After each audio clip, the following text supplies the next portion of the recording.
1948 से लेकर आज तक किसी भी धर्म के खिलाफ, किसी धार्मिक महापुरुष के खिलाफ, किसी धार्मिक ग्रंथ के खिलाफ या किसी जाति के खिलाफ, किसी के भी खिलाफ किसी तरह के अपशब्द नहीं प्रयोग किए गए हैं। एफआईआर दर्ज हुई है जो कि बिल्कुल गलत दर्ज हुई है। माननीय हाई कोर्ट में यह पिटीशन इस एफआईआर को क्वैश करने के लिए डाली गई है। किसी न किसी साजिश के तहत, षड्यंत्र के तहत पूज्य गुरु संत गुरमीत राम रहीम सिंह जी इंसा पर यह एफआईआर दर्ज की गई है।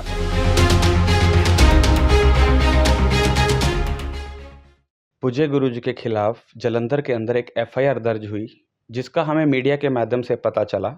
जैसे ही उस मीडिया के माध्यम से हमें उस एफआईआर का पता चला, तो डेरा सच्चा सौदा की तरफ से तुरंत प्रभाव से स्पष्टीकरण देते हुए इस पर कहा गया कि डेरा सच्चा सौदा एवं पूज्य संत गुरमीत राम रहीम सिंह जी इंसा जी द्वारा सभी धर्मों का, धार्मिक महापुरुषों का, गुरु पीर फकीरों का सदा से ही आदर सत्कार किया जाता रहा है। इस तरह का बोलना तो बहुत दूर की बात है, पूज्य गुरु जी द्वारा इस तरह का सोचना भी पाप माना जाता है। तो ऐसा तो हो ही नहीं सकता। आप देखेंगे 1948 से, जब से डेरा सच्चा सौदा की स्थापना हुई है, तब से लेकर आज तक डेरा सच्चा सौदा के यूट्यूब ऑफिशियल चैनल पर हजारों सत्संग पूज्य गुरुजी द्वारा किए गए हैं, वो उस पर पड़े हैं। आप उसमें चलाकर देखें कि 1948 से लेकर आज तक किसी भी धर्म के खिलाफ, किसी धार्मिक महापुरुष के खिलाफ, किसी धार्मिक ग्रंथ के खिलाफ या किसी जाति के खिलाफ, किसी के भी खिलाफ किसी तरह के अपशब्द नहीं प्रयोग किए गए हैं। हमेशा से ही उनका आदर सत्कार किया गया है, सम्मान किया गया है, उनकी उपमा की गई है पूज्य गुरुजी द्वारा। जैसा कि आपने बताया कि एफआईआर हुई, इस एफआईआर को हाई कोर्ट के अंदर एक क्वैशिंग पिटीशन डाली गई कि इस एफआईआर को क्वैश किया जाए, क्योंकि ये किसी साजिश के तहत इस एफआईआर को अंजाम दिया गया है। और इसमें बहुत ही आश्चर्यजनक बात एक ये है, मैं आपको बताना चाहूंगा कि शिकायतकर्ता ने जो ये शिकायत पुलिस में दी, पूज्य गुरुजी द्वारा सन 2016 के अंदर एक साखी आदरणीय महान संत कबीर जी और महान संत गुरु रविदास जी के बारे में सुनाई गई थी, जो गुरु शिष्य के दृढ़ विश्वास पर आधारित थी। उस साखी को पूज्य गुरु जी ने लाखों की साध संगत के बीच में सुनाया था और सारी साध संगत ने उसको एप्रिशिएट किया था। और वो साखी साध संगत को इसीलिए सुनाई गई थी कि जो हमारे महान संत कबीर जी, महान संत गुरु रविदास जी हुए हैं, कि उन्होंने इतनी अच्छी शिक्षाएं गुरु शिष्य के बारे में, इतनी अच्छी शिक्षाएं हमें सभी को बताई। तो पूज्य गुरु जी ने ये सुनाने का मकसद यही था कि हमें उन महापुरुषों की शिक्षा पर चलते हुए बुराई को छोड़कर अच्छाई को अपनाना चाहिए। और जो ये साखी पूज्य गुरुजी द्वारा सुनाई गई है, ये कोई पूज्य गुरुजी द्वारा स्वयं अपने आप से बनाकर नहीं सुनाई गई। ये जो कई वर्षों पुराने हमारे धार्मिक ग्रंथ, धार्मिक पुस्तकें हैं, उनमें दर्ज हैं, ये धार्मिक ग्रंथों में दर्ज हैं, वही ज्यों की त्यों पूज्य गुरुजी द्वारा उस सत्संग में सुनाई गई, उस साखी को सुनाया गया।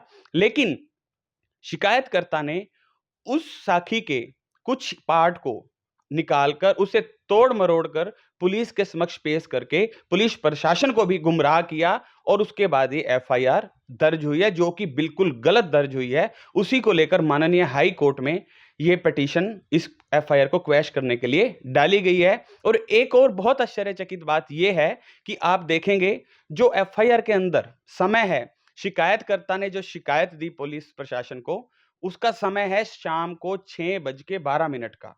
6:12 पर वो शिकायत दी गई, और देखिए आप 6:30, मात्र 15 से 18 मिनट के अंदर उसके ऊपर एफआईआर भी दर्ज हो गई। तो ये अपने आप में दर्शाता है कि किसी न किसी साजिश के तहत, षड्यंत्र के तहत पूज्य गुरु संत गुरमीत राम रहीम सिंह जी इंसा पर ये एफआईआर दर्ज की गई है। और कोर्ट ने भी इस बात को एप्रिशिएट किया और स्टेट को यह भी कहा, आप क्या ऐसे लेफ्ट राइट करते ही ऐसे ही एफआईआर दर्ज कर देते हैं? इसकी पुख्ता छानबीन की जाए। तो स्टेट को इसके ऊपर रिप्लाई देना है, अपना पक्ष रखना है, उसके लिए स्टेट को समय दिया गया है कि इसकी पूर्णतः जांच करके इसको आप अपना इसमें पक्ष रखें। तो इसके लिए माननीय हाई कोर्ट ने इसकी अगली जो तारीख है वो 30 मई रखी है, और 30 मई को स्टेट ने इस पर अपना जवाब देना है।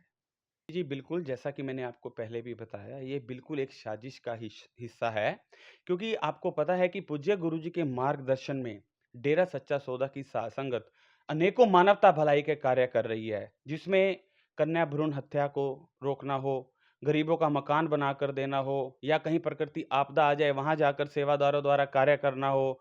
हर तरह के मानवता भलाई के कार्य, कहीं खूनदान है, शरीर दान है, हर तरह इस तरह के 159 मानवता भलाई के कार्य डेरा सच्चा सौदा की साध संगत पूज्य गुरु जी के मार्गदर्शन में कर रही है। और इतना ही नहीं, पूज्य गुरु संत गुरमीत राम रहीम सिंह जी इंसा जी के मार्गदर्शन में 6.5 करोड़ से ज्यादा लोग अब तक नशा छोड़ चुके हैं। और पूज्य गुरु जी द्वारा ये एक मुहिम भी चलाई गई है, डेप्थ कैंपेन भी चलाया गया है, उसके तहत भी लाखों लोग आप नशा आज भी छोड़ रहे हैं। तो कुल मिलाकर 6.5 करोड़ से ज्यादा लोगों का गुरुजी नशा छुड़वा चुके हैं।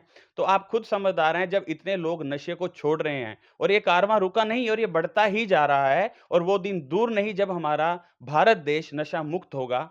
और इसी मुहिम के तहत आपको पता है कि इतने लोगों का जब नशा छूटता है और जो नशे के सौदागर हैं उनकी दुकानें बंद हो रही हैं, तो देखिए ये साजिशें होना स्वाभाविक है। तो ये साजिशकर्ताओं द्वारा ही ऐसा किया जा रहा है। और हमारी माननीय पंजाब सरकार से भी अपील है कि इस तरह की साजिशों पर रोक लगाई जाए, पुलिस प्रशासन भी इसमें सहयोग करे और तुरंतः जब तक किसी चीज को पुख्ता ना किया जाए, जब तक इस तरह की एफआईआरों को अंजाम नहीं देना चाहिए। और अब ये माननीय हाई कोर्ट में मामला आ चुका है, तो हमें माननीय हाई कोर्ट पर पूर्णतः भरोसा है कि हमें इसमें न्याय मिलेगा, दूध का दूध और पानी का पानी होकर रहेगा।